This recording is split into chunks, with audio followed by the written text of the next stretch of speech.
Today's ganap, maligo mig beach, name is Katara. We use metro for transportation. Itap ang card para makasakay ug makagawa sa metro. 2 real ang pamasahe, naabot nami sa Katara Metro Station. Nakita namin ang Transformer Bumblebee and Ops Tempos Prem. Ug magpicture-picture mi diri while gawit sa sasakyan over.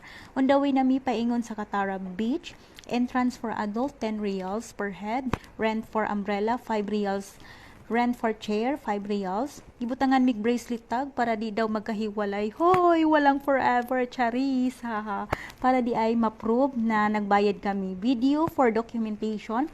Of course, I am a Pilipina, hahaha.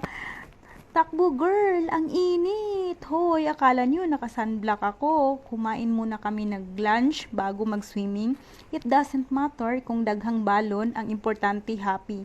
Sa sobrang init, I love ice cream. Yung sa akin, grapes. Sa partner ko, mango flavor. Naglakad kami ng afam ko, charis, haha. The view is very refreshing. Pahinga muna kami, napagod siya kakaturo sa akin. Paano lumangoy? Hanggang dito na lang. Bye!